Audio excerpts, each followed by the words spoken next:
What if I told you, not as poetry, not as fantasy, but as fact, that your future is not fixed, that it is not carved into stone by the hands of your past, that the version of you who hesitated, who broke under fear, who lived beneath his power, was merely a rough draft?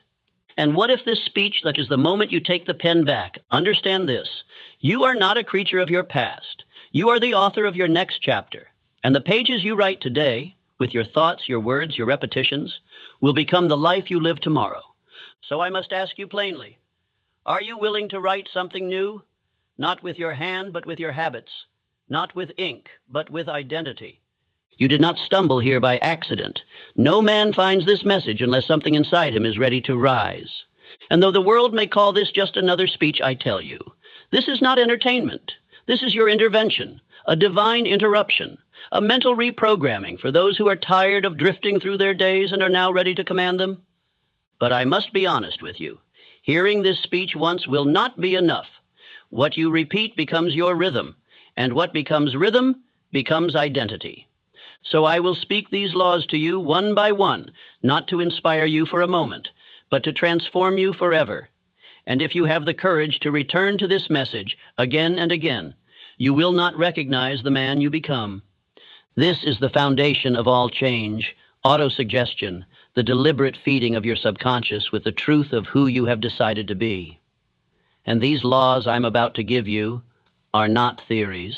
They are truths carved from the lives of men like Carnegie, Ford, Edison, Lincoln, and Schwab.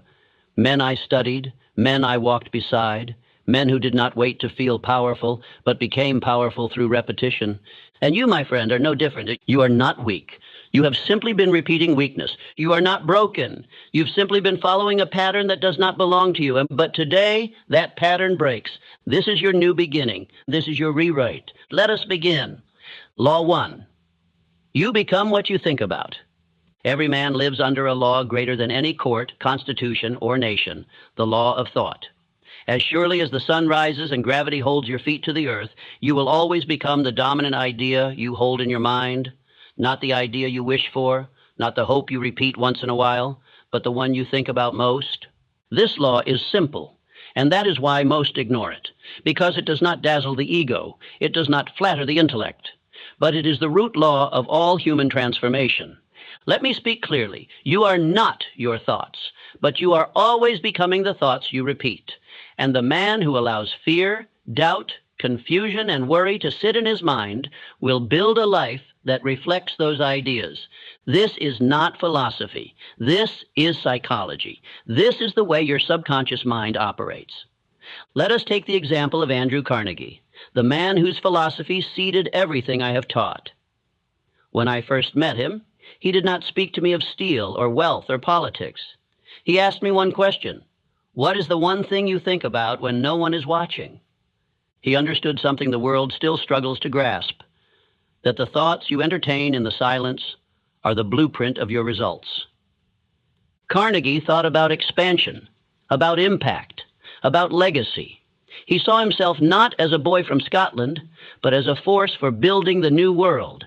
And because he repeated that identity, because he saw that picture every day in his mind, reality was forced to obey him. Now let me bring you to Henry Ford, a man born into modesty, mocked for his lack of formal education. But he repeated one idea louder than all others: whether you think you can or think you can't, you're right. What was that statement? It was not cleverness. It was mental programming. It was a law wrapped in simple words. Ford thought about possibility, and because he repeated that thought long enough with enough belief, it became the factory blueprint of his subconscious mind. And that mind went on to build an empire. Understand this: the mind is a garden. The seeds are your thoughts, the emotions are the water, and repetition is the sun. Whatever you plant, feel, and repeat will grow. If you plant fear and repeat it, your life will reflect it. If you plant faith and repeat it, your future will submit to it. Now listen closely. I do not speak of wishful thinking. I do not mean the man who closes his eyes and daydreams once and calls it belief. I speak of the man who repeats deliberate thought until it becomes a dominant frequency. Let us revisit Thomas Edison. Do you think he had no doubt during the 10,000 failed attempts at creating the electric light? Of course he did. But his dominant thought was always, "It will work." And because he returned to that thought, not once, not twice, but 10,000 times, the failures could not touch his core identity. He became what he thought about most, and that was light. Let me ask you now, what do you think about most? When your phone is off, when the noise is gone, when no one is watching, what thought do you rehearse in the silence? Because that thought is your true belief. And that belief is building your results. If your dominant thought is delay, then your results will always be stuck. If your dominant thought is fear, then you will always hesitate. If your dominant thought is blame, then you will never move. But if your dominant thought is purpose, if your dominant thought is faith, if your dominant thought is "I am becoming the man I was designed to be," then you will begin to rise. You must now begin to guard your thoughts like treasure. You must speak your identity daily. You must write your aim clearly, and you must think only that which you want to become. Repeat this to yourself. I am not a prisoner of random thought. I am the architect of focus. My dominant thoughts are deliberate, clear, and aligned with my purpose. What I think about most, I become. So I choose to think power. Let me offer you a practical system to install this law. Every morning, write down the man you are becoming. One sentence, clear, present tense. Example, I am disciplined, decisive, and destined to build an empire. Every afternoon when distractions peak, pause and speak that identity aloud, as if your future depends on it, because it does. Every night before you sleep, visualize that identity already real. Feel it. Speak it again, and let your subconscious dream about who you've chosen to become. This is how you take command of your mind, not through emotion, not through motivation, but through repetition of identity. This is how Abraham Lincoln overcame depression, political isolation, and national division. Not because he always felt strong, but because he held a dominant thought of unity and emancipation. That thought consumed him. It fed his fire. And though he bent under pressure, he never broke, because his thoughts were anchored. That is your task now, to build a mental anchor so strong that no storm can move it, to become the kind of man whose inner voice speaks louder than any external noise, to obey the law that never fails. You become what you think about most. Say it now. I think power, I speak power, I become power. And then say it again and again and again, until your subconscious accepts it as truth, and your life begins to reflect the law you now live by. Let us now continue to the next law, the law that turns your thoughts into faith-powered action. Shall we begin? Law 2. Faith is the only antidote to fear. If you are to build a life of power, a life of impact, of wealth, of spiritual fulfillment, you must understand this one law more than any other. Faith and fear cannot occupy the same space. One will dominate, the other will die. You cannot speak of transformation while rehearsing hesitation. You cannot walk in destiny while bowing to fear. The moment a man chooses faith, truly chooses it, he begins to kill fear by starvation. Because fear has no power unless it is fed. And what feeds fear? Doubt, delay, confusion, excuses, the absence of decision. These are the conditions in which fear multiplies like a virus. But faith is not a feeling. It is not blind optimism. It is not a convenient thought you whisper when it's easy. Number faith is a state of mind. It is belief installed through repetition and solidified by decision. Let me tell you a story of a man who lived this law fully, Henry Ford. Ford was not respected when he started. He was laughed at. The idea of a horseless carriage was treated like fantasy.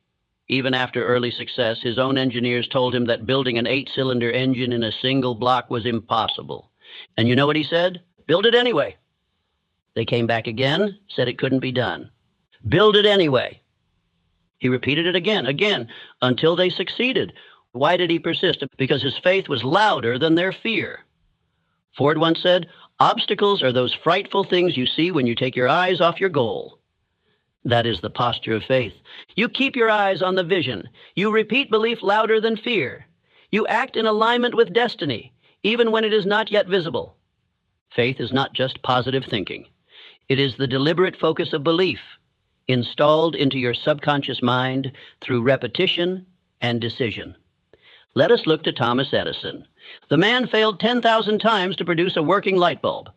How does a man continue after 100 failures? 1,000? 10,000? The average man quits after 3 attempts, but Edison did not carry average belief. He was obsessed, he was possessed by purpose, and that purpose gave birth to unshakable faith. He said, I have not failed. I've just found 10,000 ways that won't work. What is that? That is a man who refuses to speak fear. That is a man who trains his subconscious to obey faith, not statistics, not opinions, not temporary evidence. Now let us look to Abraham Lincoln, perhaps one of the greatest living embodiments of faith through adversity. Lincoln did not rise to the presidency through charm or popularity. He rose through clarity of mission and the endurance of belief. He lost elections. He suffered depression. He faced ridicule and political betrayal. Yet he continued, and he led a nation through civil war. And during the darkest days of that war, when death and despair hung over the Union, Lincoln wrote affirmations to himself. He spoke words of unity and strength to his own mind. Why? Because he knew that if he let fear govern his thoughts, he would become paralyzed, and the nation would fall. He once said, the best way to predict the future is to create it. That's faith.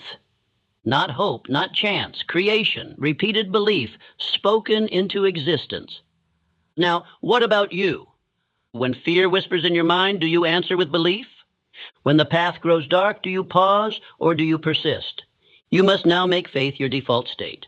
And that comes from 3 rituals. Declare your vision daily. Speak it aloud, not as a wish, but as a law. Act in alignment before you feel ready. Action builds evidence. Evidence strengthens faith. Refuse to speak fear. You cannot afford casual language. Every word trains your subconscious mind. Say this aloud. Faith is not emotion. Faith is identity. I move before I feel ready. I trust before I see results. I act in faith. I build in faith. I win in faith. Understand this truth. Faith is not guarantee. It is guaranteed power the moment you decide to live by it. Andrew Carnegie, who taught me the principles behind everything I now share, told me this. Mr. Hill, teach men to replace fear with faith. Do that, and they will build anything. That statement became my mission, and that statement must now become your mission. Because fear will not go away through more research, and it will not dissolve through time. It must be replaced by repeated belief, decisive action, and relentless forward movement. This is how you starve doubt. This is how you build certainty. This is how you change your life. By installing the law of faith into every layer of your being. Let this be your command. From this day forward, I will not obey fear. I will act in faith. I will speak belief. I will move like a man who has already won. Repeat it daily. Because repetition is the only thing the subconscious respects. And once your subconscious accepts this law, there is nothing you cannot do. Now, let us continue to Law 3, the law that gives your faith a home, a direction, and a fire that cannot be extinguished. Law 3, the law of definite chief aim. There is no tragedy greater than a man with potential drifting. Drifting in thought, drifting in effort, drifting in identity. Why? Because he has no definite chief aim, no singular purpose, no clear direction. He wakes up not with decision, but with distraction. He walks not with command, but with confusion. He speaks not with conviction, but with hesitation. And what becomes of a man like this?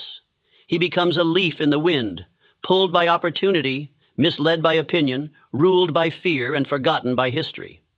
A man without a chief aim is not truly living. He is merely existing.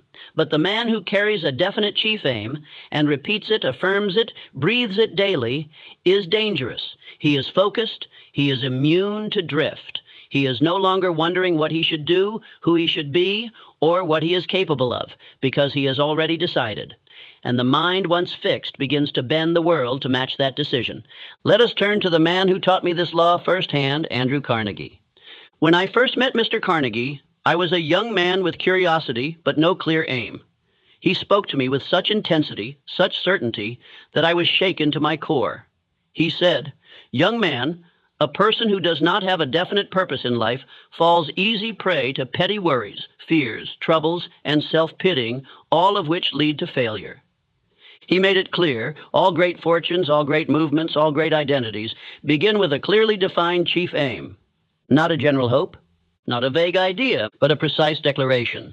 Carnegie's chief aim was not to merely be rich. It was to become the steel king of America, to revolutionize the industry, to bring structure to a disordered market. Every decision he made, from the books he read to the men he hired to the thoughts he entertained, served that single aim. Now listen carefully. You do not need 1,000 goals. You need one dominating goal, and every other goal becomes a subordinate. Think of Henry Ford again. His chief aim was not just to build cars, it was to make the automobile affordable to every working man. That aim drove him. It guided every innovation, every hire, every system he designed. When others built for luxury, Ford built for the people. He didn't change his aim when it got difficult. He simply refined his strategy. The Ford Motor Company's rise to dominance was not due to superior talent. It was due to superior focus.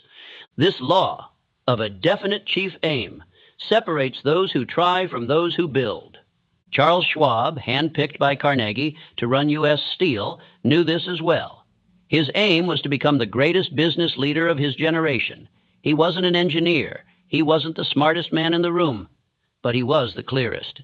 His clarity of purpose made him invaluable. He knew what he wanted, and because of that, every room he entered shifted in his favor. Now let me turn this mirror to you. What is your chief aim? Have you written it down? Do you repeat it every morning and night? Have you built a structure of thought around it? Or are you still wandering, hoping purpose will reveal itself in time? It won't. Purpose is not discovered. It is declared. You must choose it. You must own it. You must train your subconscious mind to accept it as law. Because here's what the average man does. He sets goals that change with his mood. He moves toward ideas that lose fire after a few weeks. He dreams of wealth one day, and then settles for safety the next. He builds momentum, and then lets it rot. Why? Because he never installed a definite chief aim. He never made it law in his mind. And the subconscious mind, unless directed with precision, will default to fear, to habit, to comfort. Let me offer you the exact method I've taught thousands. 1. Write your chief aim in present tense. I am building your exact goal with purpose, clarity, and unwavering belief. 2. Repeat it with emotion, every morning and every night. Repetition with emotion is the only way to impress the subconscious. 3. Act in alignment daily, no matter how small the step. Identity is not what you say you believe. It is what you repeat through action. Let me speak clearly now. Your life will either be the result of a definite chief aim or the result of other people's agendas. There is no middle ground, so choose now. Are you building your vision, or are you building someone else's? Say this aloud. I do not drift, I declare, I do not react, I aim, I do not guess, I know what I'm building. Repeat it, daily. Just as Carnegie did, just as Ford did, just as Edison did. They were not more gifted than you, but they were more focused than you. And now that you know this law, there is no excuse left.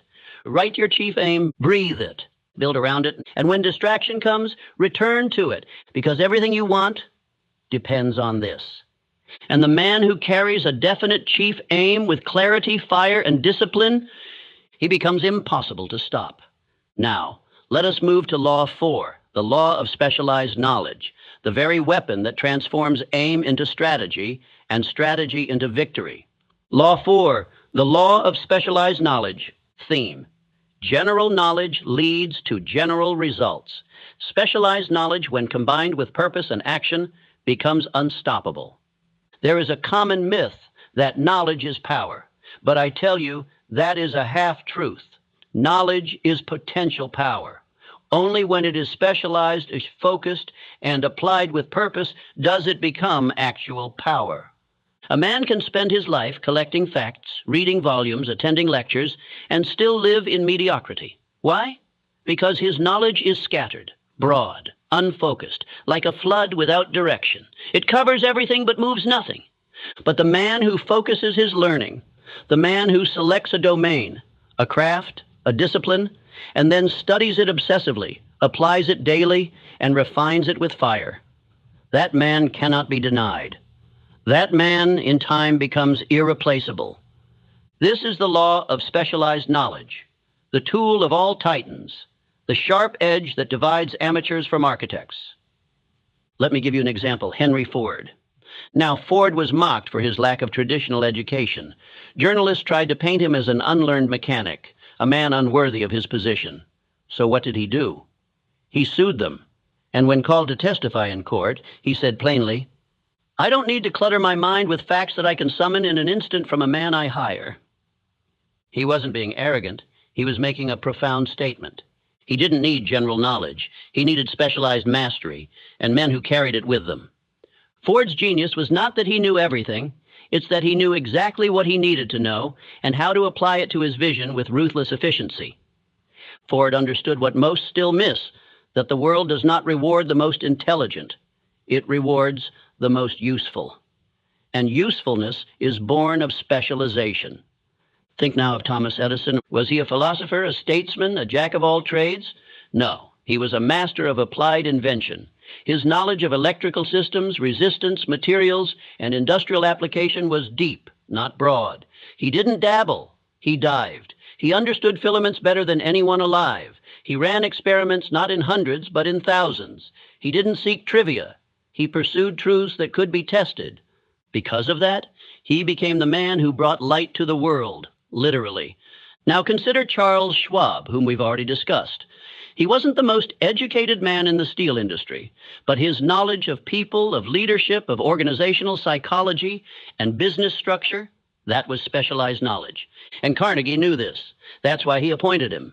Not because Schwab knew everything, but because he knew what mattered and applied it with confidence and grace.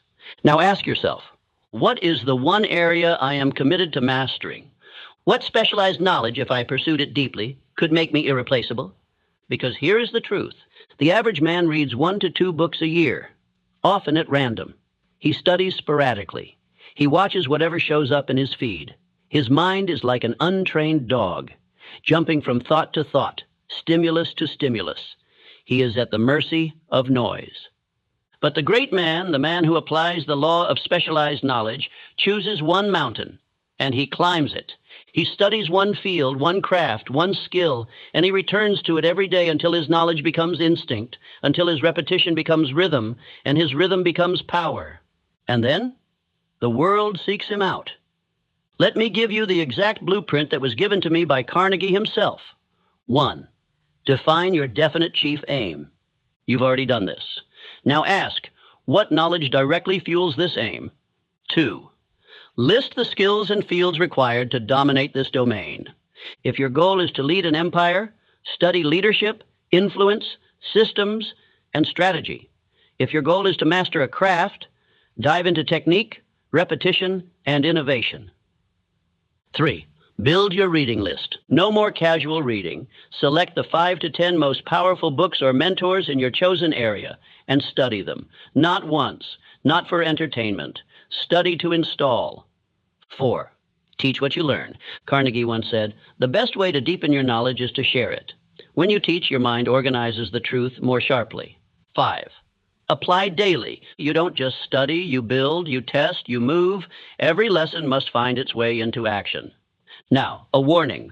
This law requires patience. The rewards are not instant, but they are inevitable. The man who builds specialized knowledge over years becomes unmovable. He is not subject to layoffs. He is not shaken by market trends. He becomes the source, and those around him recognize his value. Abraham Lincoln, though remembered as a statesman, was once just a poor farm boy. He didn't attend elite universities, but he specialized in one thing, language.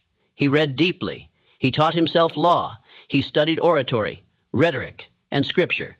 Why? Because he knew if he could master words, he could move hearts, and hearts, when moved, change nations. That specialized focus is what carried him to the White House, and through the greatest internal war America has ever faced. Let me speak directly to you now. Stop skimming. Stop scattering your energy. Stop consuming what does not contribute to your destiny. Choose your aim. Choose your field. Choose your fire. And then burn away everything else. Say this aloud. I am not a generalist. I am a weapon. I do not chase distractions. I build mastery. My knowledge is deep. My knowledge is rare. My knowledge is powerful. Repeat that daily. Reinforce it hourly. Because the world does not give its greatest rewards to those who know everything. It gives them to those who know exactly what they're doing and do it better than anyone else. That is Law 4. Now, we continue into Law 5. Surround yourself with power. Your environment builds or breaks you. You may believe that success is a solitary journey, that it is forged in the silence of your own mind, through grit, through will, through long hours of invisible labor. And while that may be part of the truth, I must now give you the greater law. No man becomes powerful in isolation. Every empire ever built was first surrounded by the right minds, the right voices, the right energy. You do not rise alone. You rise with the help of those who breathe power into your vision, or you fall surrounded by those who drain it from your soul.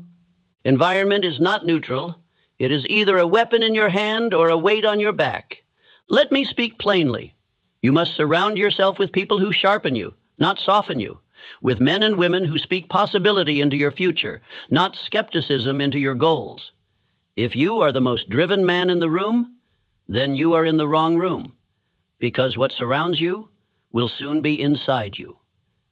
Henry Ford understood this with absolute clarity. He did not build the Ford Motor Company by himself. He built it with a mastermind group, a concept I taught at length, because it is one of the most powerful laws of achievement. Ford surrounded himself with men who were not yes men, but fire starters. He sought out minds like Thomas Edison, Harvey Firestone, and even brought his thoughts to Luther Burbank. These men met often, not for entertainment, but for alignment. They exchanged ideas, they discussed industry, philosophy, the future, and most importantly, they built belief together, because belief, when shared among strong minds, multiplies, and fear, when left unchecked among weak minds, spreads like disease. You must ask yourself now, who do I allow into the temple of my mind? Who has the keys to my focus, my energy, my conviction? Andrew Carnegie, the man who inspired my life's work, said to me, "Mr. Hill, show me a man's 5 closest associates, and I will show you his future." He meant this. You cannot outgrow your circle. You cannot build discipline in a sea of distraction. You cannot hold to faith when all who surround you breathe doubt. Carnegie handpicked every man he worked with, not only for skill, but for spirit. He demanded loyalty to purpose, hunger for growth, and belief in impossibility undone. He made Charles M. Schwab his right hand, not because Schwab knew everything, but because Schwab believed like fire. His optimism was relentless. His posture was magnetic. He brought out greatness in others simply by the energy of his presence. Now consider Thomas Edison. In his laboratories, he permitted no cynicism. He would remove assistants if they joked too often about failure, not because he was humorless, but because he understood the sacredness of mental space. His laboratory was not only a space of invention, it was a temple of belief. If you could not protect the atmosphere, you were asked to leave. Do you protect your own atmosphere like this? Let me make this even clearer. If you are surrounded by those who mock dreams, those who default to sarcasm, those who normalize mediocrity, those who flinch when you speak boldly, then you are not surrounded by friends. You are surrounded by limitations. You do not need cheerleaders. You need builders. You need men who ask you why not instead of telling you why not. You need women who look you in the eye and say, you haven't scratched your potential. You need mentors who make you uncomfortable with comfort. Now understand, this law is not only about people. It is about your daily mental environment. What books do you read? What voices do you let into your ears? What do you consume when no one is watching? Because your inputs become your internal voice, and your internal voice becomes your reality. If your atmosphere is soaked in power, you will breathe power. If it is polluted with distraction, comparison, and compromise, you will drown. That is why I urge you now to build your mastermind environment.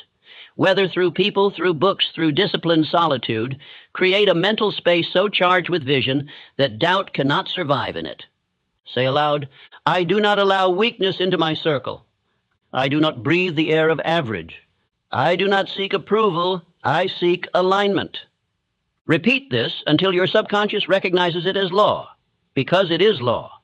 You were not meant to build in silence forever. You were meant to multiply. And multiplication only occurs through connection to other great minds. One more story to seal this in you. Abraham Lincoln, in one of the most difficult moments of the Civil War, was known to retreat often to a group of trusted confidants, men who would challenge him, advise him, but above all, believe in the mission of union and freedom. He did not surround himself with flatterers. He chose conviction.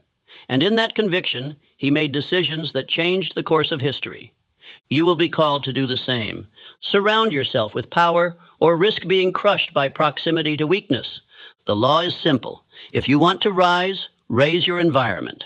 Now say it again. I walk with power. I speak with power. I build my circle on fire, not comfort.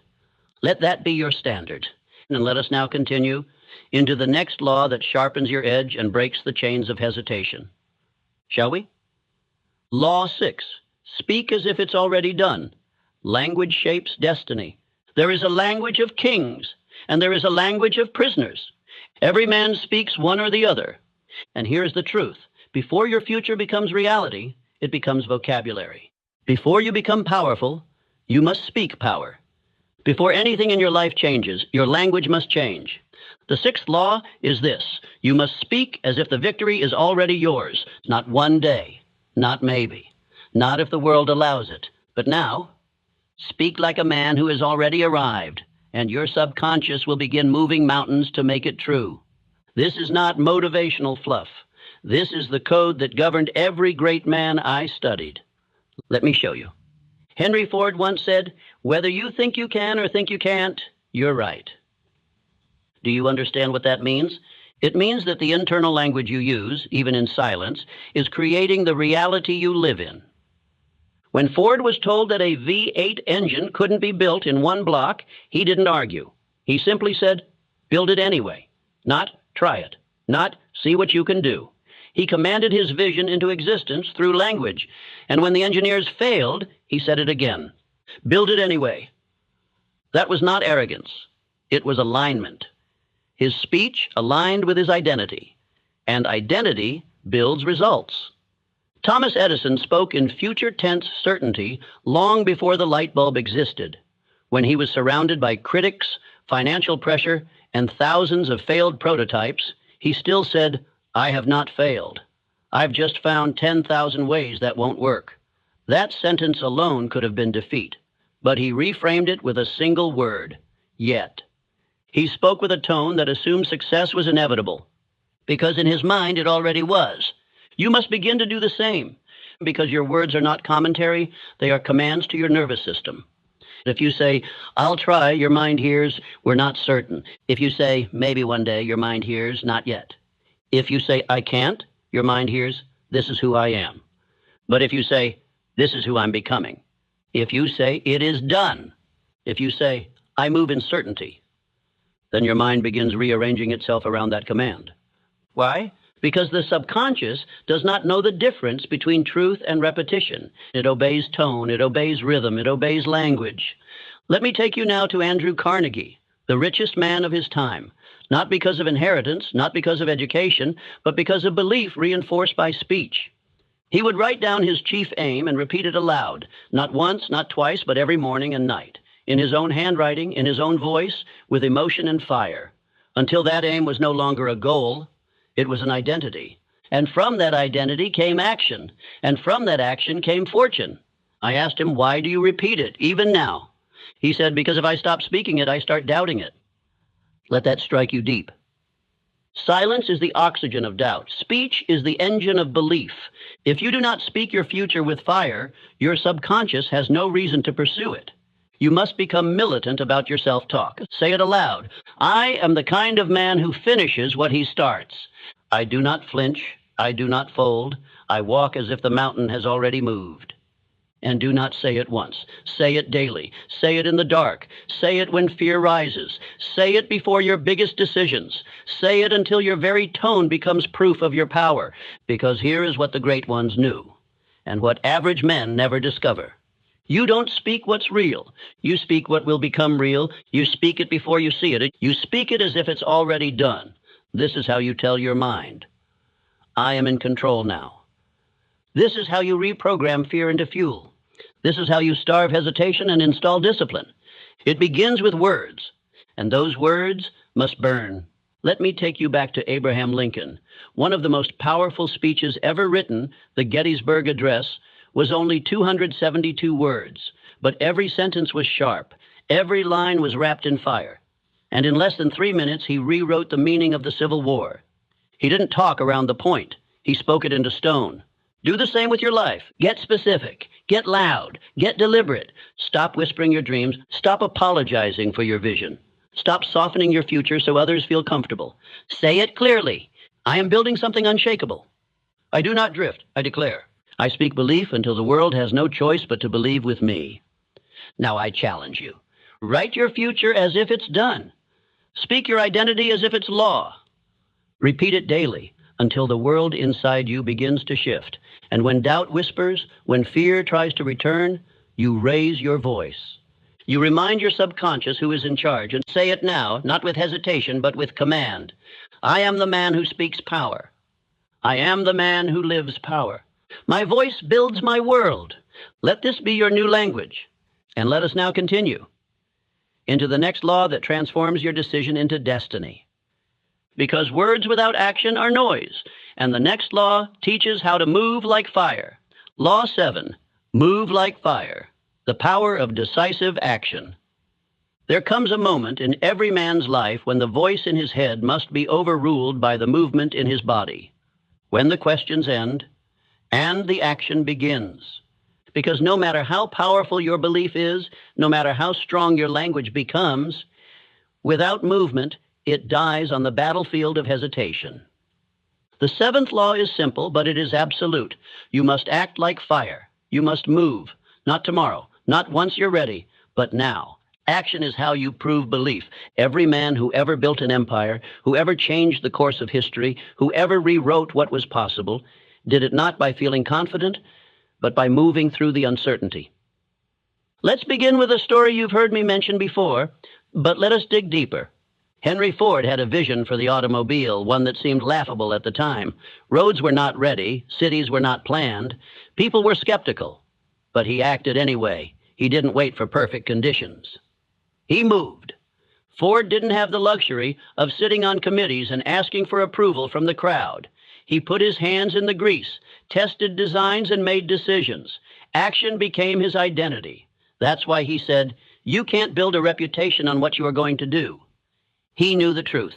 Only movement builds legacy. Now think of Thomas Edison again. Over 10,000 failures, but he did not pause. He continued. Every failed attempt was followed not by sulking, not by overthinking, but by another test, another experiment, another step forward. Why? Because he understood that motion kills fear. When you're moving, fear can't land on you. It can only attach itself to stillness. And Edison never stood still.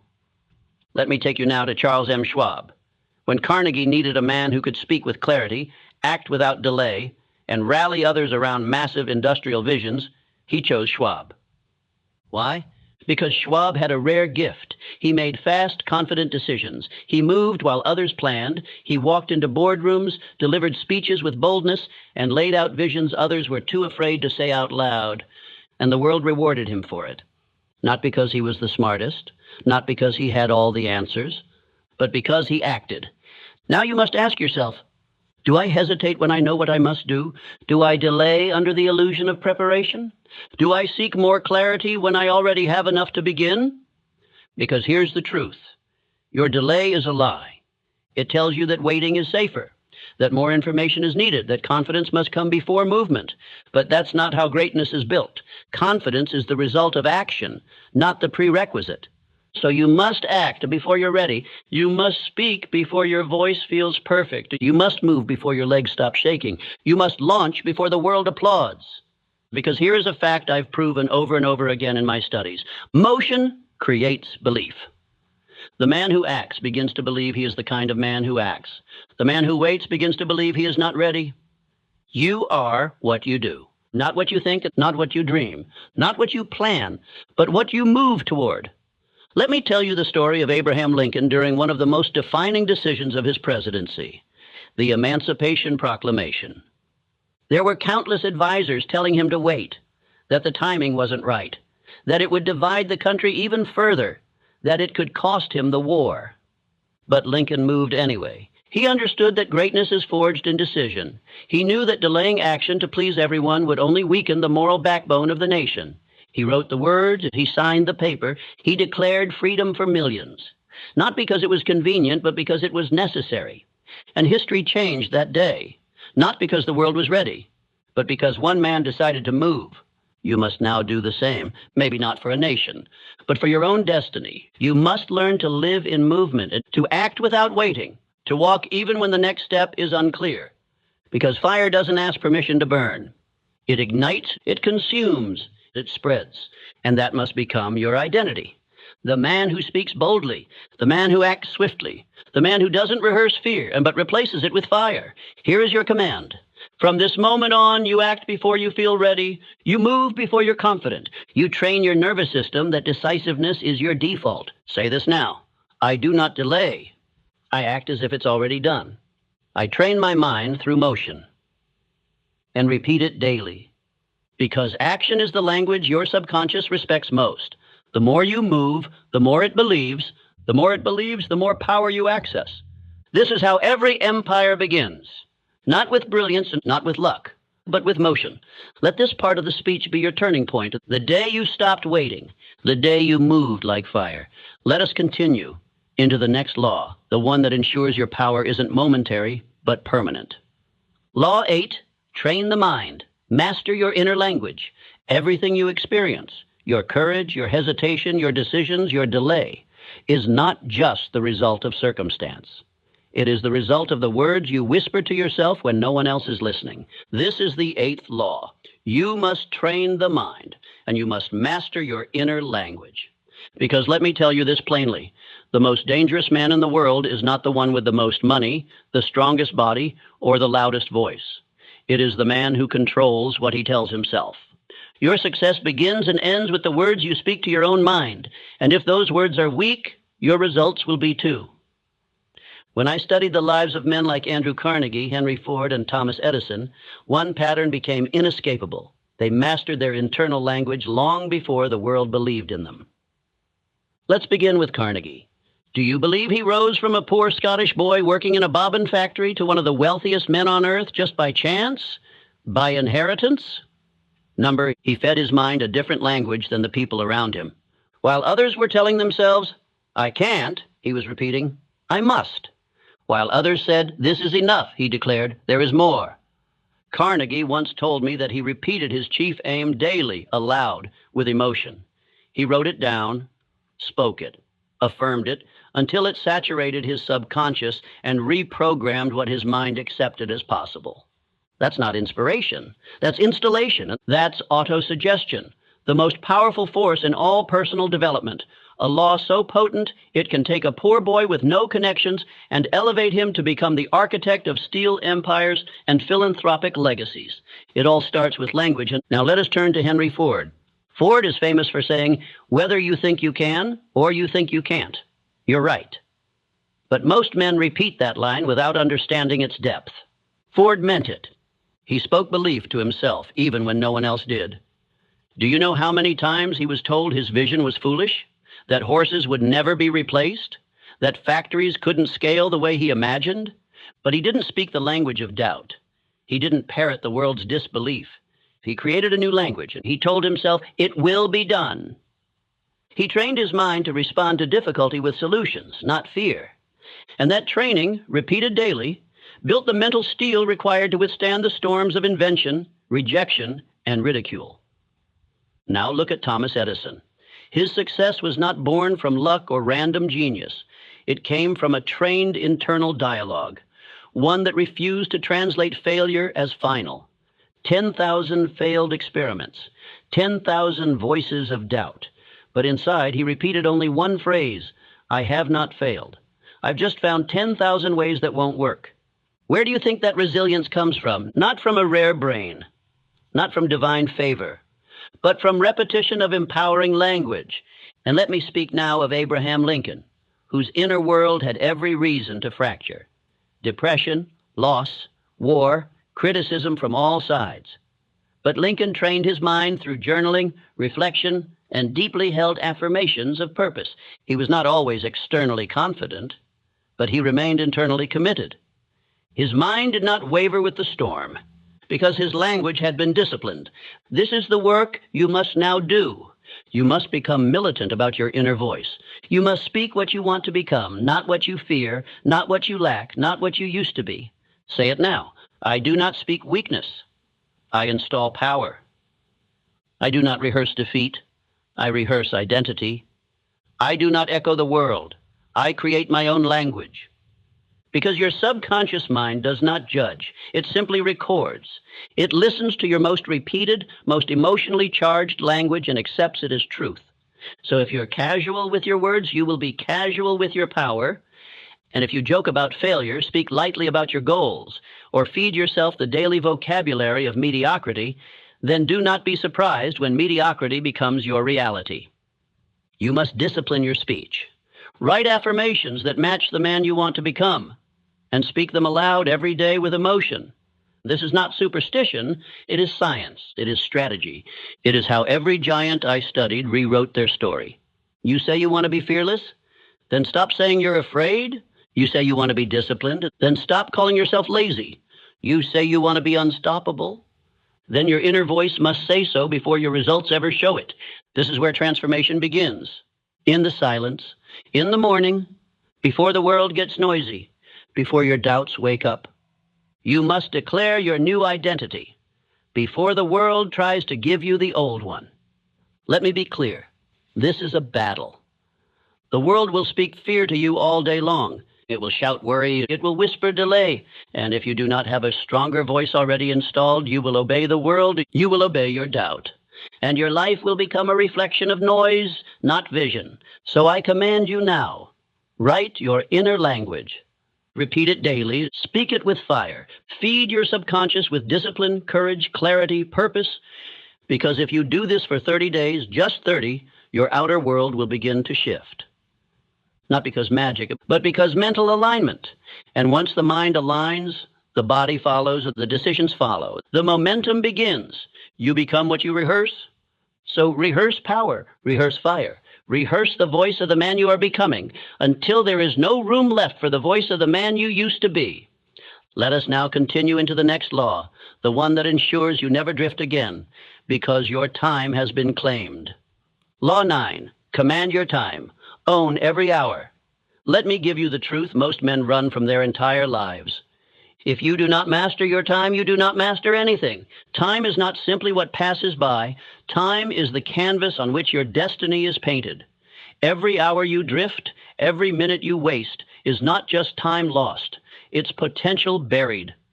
Law 9 is simple yet ruthless. Command your time, or watch your future die in the hands of distraction. The men I studied, the giants who reshaped the world, Carnegie, Ford, Edison, Schwab, Lincoln, they were not just brilliant with ideas. They were militant with their hours.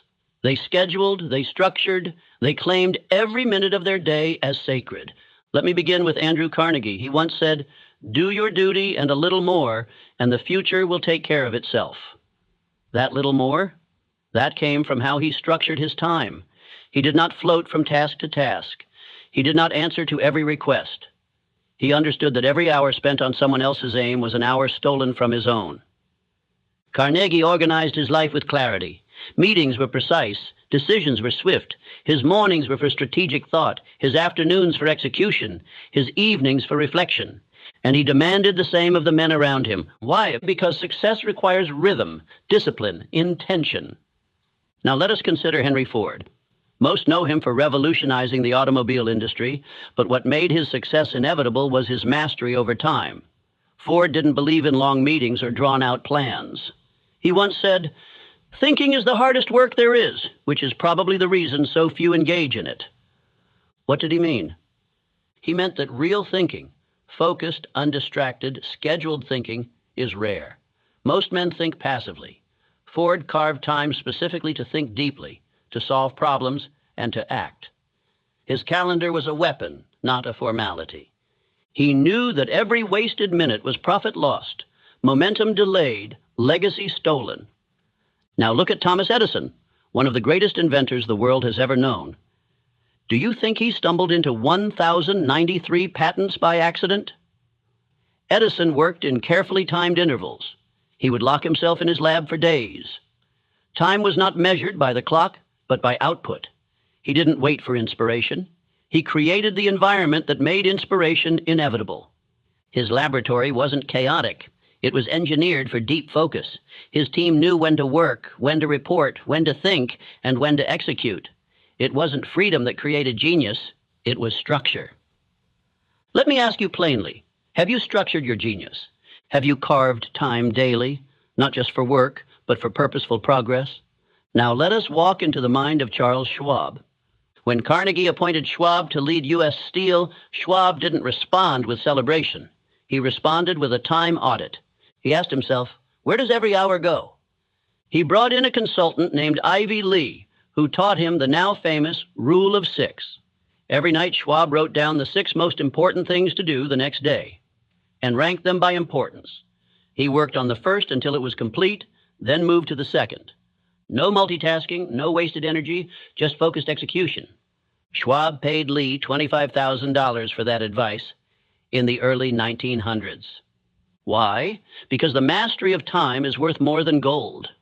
Let me speak now of Abraham Lincoln, whose presidency was not during ease but chaos. The Civil War raged. Advisors argued. The nation was splitting. Yet Lincoln structured his time with reverence. He carved hours for solitude, for writing, for reading. He met with generals not on their schedule, but on his. He was never rushed, not because there wasn't pressure, but because his time had already been claimed by purpose. This is what you must learn. When your time is claimed by vision, the world respects it. When your time is claimed by emotion, the world owns you. Most men drift because they never decided what a successful day looks like. So they respond, they react, they're busy, but never built. You must design your day the way an architect designs a building. Every block must have a function, every hour a target, every moment a reason. Let me give you a daily structure to begin with. First hour, silence, autosuggestion, visualization. Declare your aim, rehearse your identity, install belief. Second hour, deep work, uninterrupted, no distractions, move the mission forward.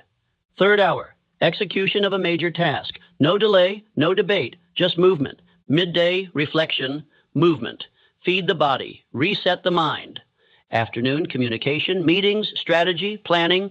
Evening, review, realignment, repetition of belief. Read something that expands your mind, and above all, track it. Every hour not tracked is an hour forgotten. Every hour forgotten is a seed that never grows. Say it with me. I am the commander of my time. My calendar is my shield. My schedule is my sword. No hour is random. No moment is wasted. I build every day like a brick in a legacy. Because this is what separates the average from the unstoppable. Not talent, not vision, but time ownership. A man who owns his time owns his life. You want to become the man you were born to be? Then look at your calendar. Your to-do list is not a list. It is a mirror. It shows what you value. It shows who you are becoming. The man who builds an empire has the same 24 hours as the man who drifts through life. But only one commands it. So begin tomorrow not with noise, but with structure. Begin it not with emotions, but with strategy. Decide now. I do not drift through days. I build each hour like stone. I command time, and because I command my destiny. This is how you become unstoppable.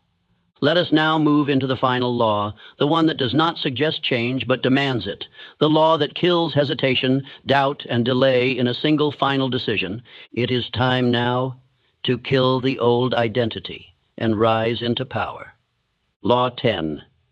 Kill the old identity and rise into power. There comes a time in every man's journey when improvement is no longer enough. He must not simply become better, he must become someone else entirely. This is that time, and this is that law. Law 10 is not for the man who wants incremental gains. It is for the man who is ready to kill the version of himself that keeps surviving. You see, the enemy of your future is not just fear or laziness or even ignorance. It is identity, the quiet, unseen agreement you made with mediocrity about who you are. That agreement must be burned. Right now, because if you do not destroy the old identity, you will always return to it. Just as water seeks its level, a man always seeks his self-image. You may change your habits, your goals, your schedule, But until you change your identity, you will remain tethered to the old life. I must tell you something hard, something most men will never hear. You are addicted to the man you used to be, and that addiction, if not broken, will be the reason you die with your music still in you. Let us speak clearly now. Let us look into the mirror and tell the truth. The old identity, the one who delays, hesitates, doubts, who cares too much what others think, who breaks his own word, who shrinks from fire, who tolerates mediocrity, that man must die. He cannot be managed. He cannot be negotiated with. He must be killed, because he will always pull you back to comfort. And comfort, my friend, is not your friend. Comfort is a prison with gold bars and no locks. The door is always open, but most never leave. Because the old self convinces you that staying still is safer than stepping into fire. But fire is where greatness lives. Let me remind you of the men who walked through fire. Abraham Lincoln, during the darkest winter of the Civil War, was told repeatedly to compromise, to ease the pressure, to wait until the timing was better. But Lincoln knew something that few understood. He had to kill the part of himself that still wanted to please everyone, the part of himself that feared criticism, that doubted his authority, that longed for peace more than truth. And he chose identity over approval. He issued the Emancipation Proclamation in the face of political death, and in doing so, he became someone else. He became Lincoln, not the man, but the legend. You see, legends are not born, they are built in fire. Andrew Carnegie began as a messenger boy, poor, unknown, unremarkable. But every day he acted as the man he was becoming, not the man he had been. He studied success. He wrote down his mission. He visualized power. He rehearsed the posture of leadership long before he had anyone to lead. And eventually, the old Carnegie, the poor boy, the doubter, the quiet one, died. And in his place rose the most powerful industrialist of his generation. Because he chose identity, he didn't wait to feel worthy. He decided to be worthy and let his actions prove it. Now let me speak of Henry Ford. Do you know how much doubt surrounded him? Do you know how many times people told him, "You can't mass-produce cars. People will never accept them. Factories can't be systematized." Ford could have listened. He could have delayed. But instead, he made a final decision. I am the man who changes transportation forever. And every step he took as that man, not the old one. And soon the world bowed to the vision he had already accepted as truth. Do you understand now? Every time you act like the man you used to be, you teach your mind to stay there. But every time you speak, move, lead, train, think, and decide as the man you are becoming, you starve the old self until he has no breath left. This is how real transformation happens, not from a single motivational burst, but from identity repetition. Let me give you your ritual. Every morning, speak your new identity aloud, not as a wish, as a command. I am decisive. I am disciplined. I am the man who follows through. I act like the man who wins because I am that man now. I do not ask permission, I lead. Every time you hear the voice of the old self, the voice that says, "Be careful, slow down, you're not ready yet," you respond with the voice of the new identity. That man no longer speaks for me. That man is dead. I have already decided. Because the moment you repeat this enough, your subconscious accepts it as law. And when it becomes law, everything changes. Your posture, your tone, your results, your presence. Everything, because the world responds to how you see yourself. Not how you feel, not how talented you are, but what identity you practice. Let me give you a final truth. Doubt is not truth, it is habit. And like every habit, it can be broken through repetition, through belief, through violently rejecting the old version of yourself every time he rises. So now I ask you, are you willing to kill the old identity? Not gently, not someday. Now, are you willing to walk into the fire of your future? Even when you feel unqualified? Even when it hurts? Even when it means becoming unrecognizable? Because I promise you this, the man you are becoming is already inside you, but he cannot rise while the old self survives. So say it with me, and say it like you mean it. I am no longer the man who doubts. I do not hesitate. I do not delay. I do not explain. I walk in identity, not in security. I repeat power until weakness dies, and say it every day. Because this is your reprogramming, and this is your rebirth. You are no longer allowed to be the man who waits, the man who wonders, the man who hides. You are the man who decides, and the decision has already been made. Repeat this speech, repeat your belief, repeat your identity until the old self cannot survive, because the man who wins is already inside you. Let him rise. Let us end this where all true power begins, with the pen in your hand. You may think your story is already written, that the past has already decided who you are, that your mistakes have formed a ceiling, that your patterns are permanent. But I tell you now, you are not broken. You are unwritten. You are not the man shaped by his failures. You are the man now awakened by them. Every delay, every doubt, every misstep, every fear. It was not the end of your story. It was the setup, the tension before the breakthrough, the test before the identity. It brought you here. And now, this moment is the pen, and you are the author. No one else. Not your past, not your family, not your failures, not your friends, and only you. So I ask you, what story will you write now? Will you continue the old chapter where fear dictates your pace, doubt chooses your words, hesitation holds the pen, or will you rewrite it? Will you flip the page, take the pen with authority, and declare, this is the chapter where I become untouchable. This is where I decide who I am, not once, but every day. Because that is what these 10 laws are. They are not suggestions. They are not ideas. They are the new rules of your identity. And your identity is not written in stone. It is written in repetition. And if you want to become unrecognizable, if you want to become the kind of man who builds, leads, moves, and never looks back, then you must repeat this speech. You must repeat these laws. You must repeat your belief until your subconscious knows no other way to live, because you are not your old thoughts. You are not your old story.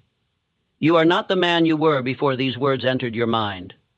You are what you repeat, and repetition is how the greats became great. Andrew Carnegie did not just dream of power, he rehearsed it every morning, every night. Henry Ford did not just believe he could, he repeated that belief until it became inevitable. Thomas Edison did not just try, he failed and repeated action until he forced success into reality. Abraham Lincoln did not rise by public approval. He chose identity every day until history bent to it. And now it is your turn. Let me give you your new rituals. Every morning you speak one law aloud, just one. Let it shape your tone. Let it dictate your focus. Let it become your compass for the day. Then at night, before you sleep, you play this speech again.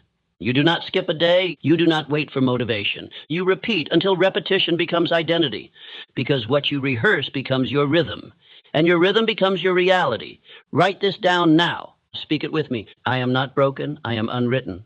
The past was preparation. I choose what happens next. I repeat my power. I reject my doubt. I am the author now, and I do not look back. You are not here to cope. You are not here to repeat history. You are here to rewrite it. You are here to train your subconscious until your old patterns collapse under the weight of your new identity. So do not let this speech be a moment. Let it be a manual. You return to it like a warrior returns to his weapon. Daily, faithfully, relentlessly. And when you forget who you are, you play it again, because your identity is what you repeat. And the man who repeats power becomes power. Say it one final time. I am the rewrite. This is my chapter. This is my new law. And I repeat it until I become it. Now close the old book, pick up the pen, and write the next version of yourself with fire, with faith, and without apology. Let the world witness the rewrite. It begins now.